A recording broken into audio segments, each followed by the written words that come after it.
Hi, I'm Rachel Fear King. Welcome to my channel. A little bit different this week. It's Friday morning and I'm off up to central London to Islington to the Business Design Centre to visit the Stitch Festival, which is an annual event held in London.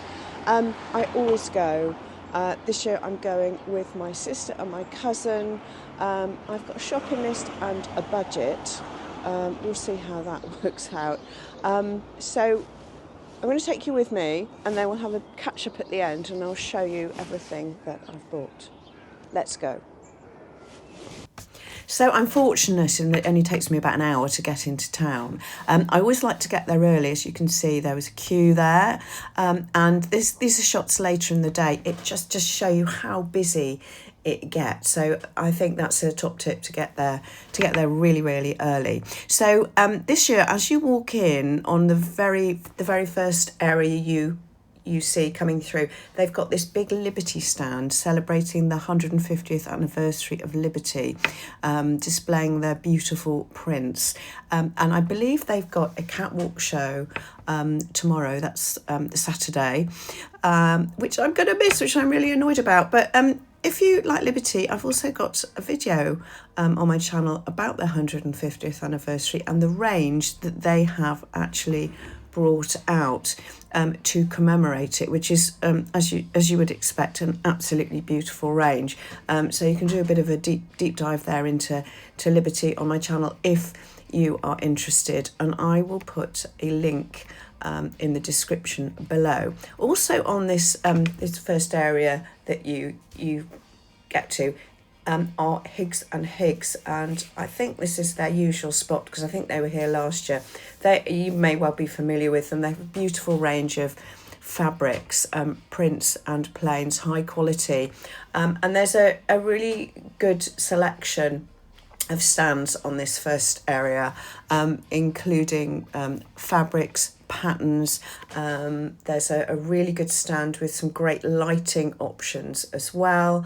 There was yarn, and actually Sewbox were there too, who I didn't film, I'm sorry. Anyway, they supply Liberty prints. This is M. Rosenberg.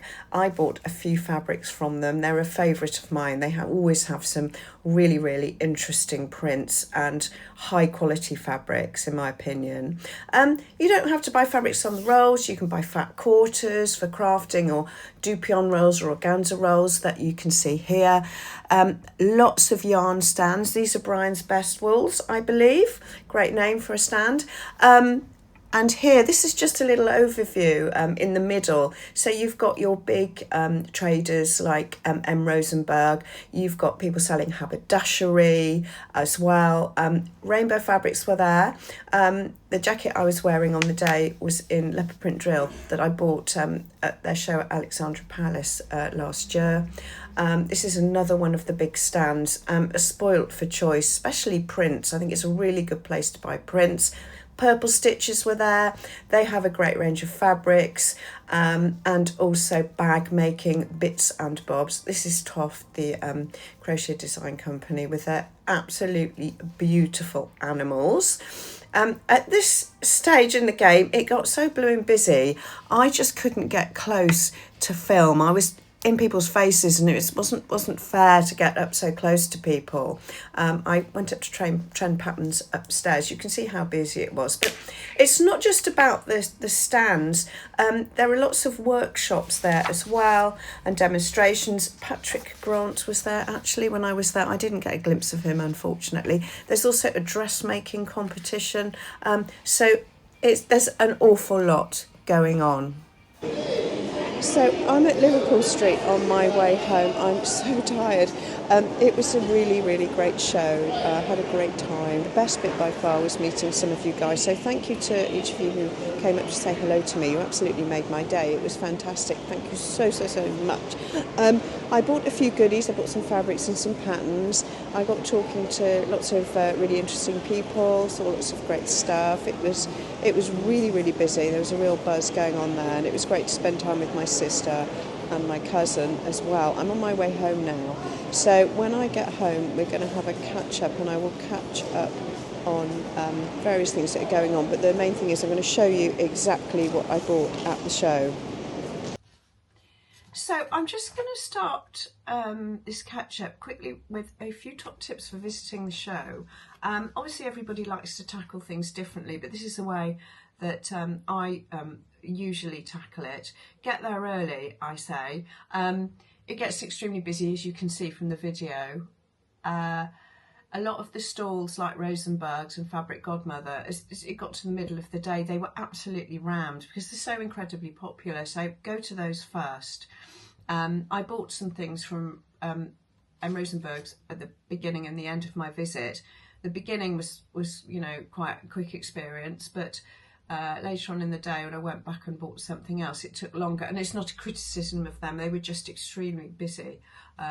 They could have had probably double the people serving, but it still would have taken a long time, so it's not criticism of them, they have lovely fabrics. So yes, it gets incredibly busy. So I think that's probably a good strategy to visit some of those most popular stores first.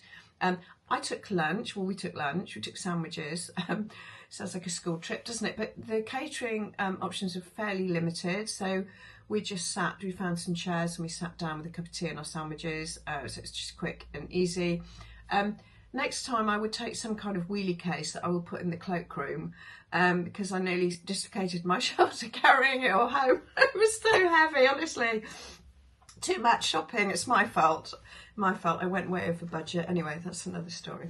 So anyway, just talk before I go through the things I bought, I just wanted to talk a bit more about the show, because it is great, and it's not just about the actual stalls. They do lots of workshops as well, and I'm just going to read through. This is on the programme, there's a whole list, but you can probably see all this information online, so if you've never been, this will just give you a bit of a feel for what goes on there. So this is the Stitch Stage programme, which is in a room adjacent to the main section. So I'll just pick out some of the things that they've had and are going on over this weekend. Repair and upcycle clothes and accessories with needle felting. The Art of Pattern Design, Behind the Seams, Miller Mazio, editor of Takeo magazine and fashion designer.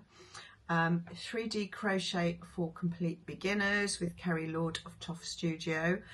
She's the lady who designs all those beautiful animals that I featured quickly earlier in the video. There was the Prima Pattern Fashion Show.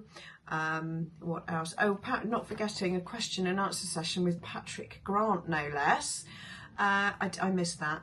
I was too busy shopping. Behind the Seams, show-stopping costumes, Gerald Swanzer and Carol Williams, DSI London, Instagram Maker Show, Liberty Through the Decades, and the Liberty Community Catwalk, which is on today and I'm missing, which I'm a bit gutted about, but I should have looked at the schedule, shouldn't I? It's my fault. Swedish tracing paper and must for dressmakers.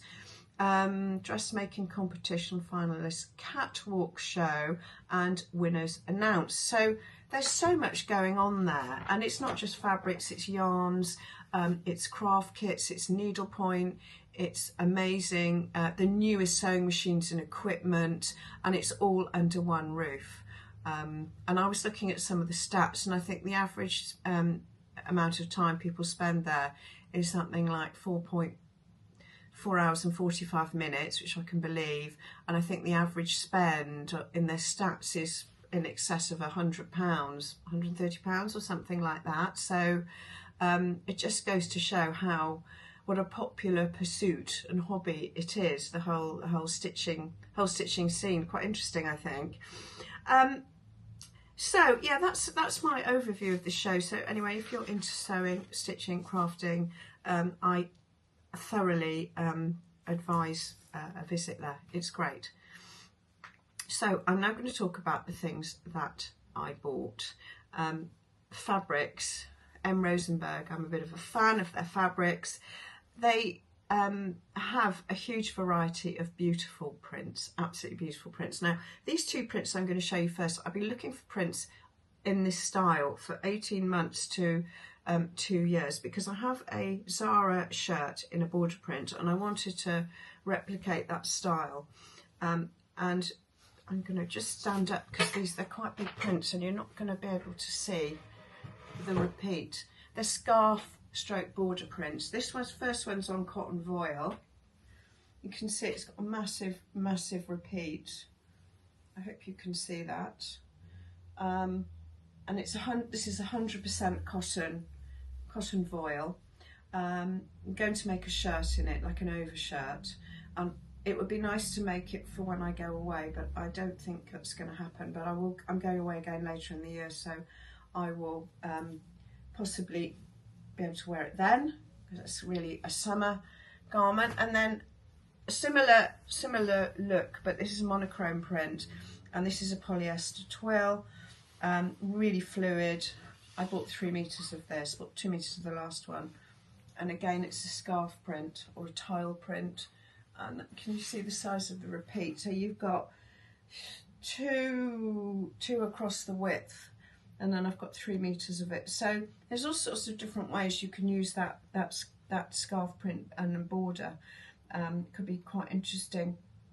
So I've got 3 meters, as I say, so I need to have a think as to how I'm going to use that, either in separates that I would wear separately, probably not together, or possibly a dress. I don't know at the moment, but I'm absolutely delighted with that. And they weren't too expensive. I think this was £10 a metre, and the cotton one was a bit more expensive, and they're wide width. So yeah, I think it was altogether, finding my chair, I think altogether I spent about 50 quid.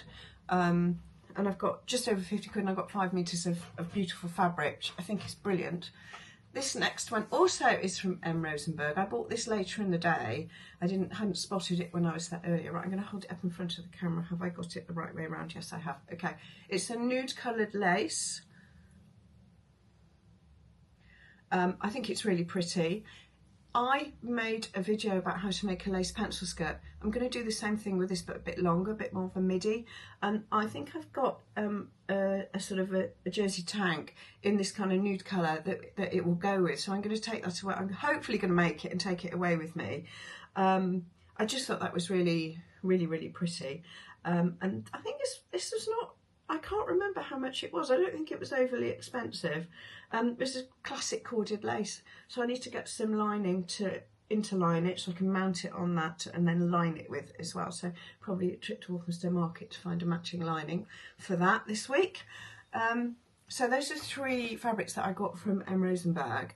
Then from Lily Fabrics, some beautiful white double gauze. Put this over my shoulder. I'm going to make, I've got a couple of meters of this. I'm going to make a halter neck top, which is like a halter neck wrap top, the Sistermag one that I've made before. It's in my holiday Greece video. I think it's I made it in a white and grey print, so I'm going to make that again because it's quick and easy. So that's some Lila Fabrics. And then last but not least, this is a real find. I was looking for some stretch woven cotton elastine, cotton sateen that was heavy enough for a skirt, and Higgs and Higgs came up trumps. They only had it in white, but that's fine because I'm going on a summer holiday. So I'm going to make a pencil skirt, long pencil skirt in this. It's going to be the Sistermag Longuette pencil skirt, which I reviewed in my skirts review, and it's a really nice weight. Yeah, so that was a real find. I would have, if they'd had it in other colours, I would have bought other colours in it as well. But it was great to buy it, not to buy it actually in person rather than online, because I knew it's exactly the right weight. So those are the fabrics that I bought. Really pleased with those. I could have bought more. I had to rein myself in. Now, patterns. So I bought, it's over here, from a company that I hadn't heard of before, and they are called Seasons of East. It's their lovely little instruction booklet. It's fantastic. It tells you a bit about the company, and then it's got all the instructions in it. And it's these very simple trousers called Winter in London. Obviously, depending on the fabric, you could wear them in any season, and they're really simple. They've got a faced waistline, front and back darts, and a concealed zip and a wide leg. Really simple, which is exactly the kind of garment I love. Very simple and pared back, and also how lovely is that bag that the pattern comes in? It's a cotton bag with a printed scene of London, and it even mentions, you've got the Liberty there. It's just gorgeous, lovely, I love it. So I'm going to be making those up soon. Seasons of East, Winter in London trouser. And then I, of course, visited the Trend Patterns stand, and I was wearing my Trend Patterns drop shoulder coat. I've made the short version of it. I just made it to go to the show in, and that's actually Rainbow Fabrics dead stock leopard print 100% cotton twill that I bought at Alexandra Palace at the Knitting and Stitching show last time, which I probably mentioned. So I've only just made it up. Love it. Anyway, and I was telling them on the stand that I've actually made 5 of those.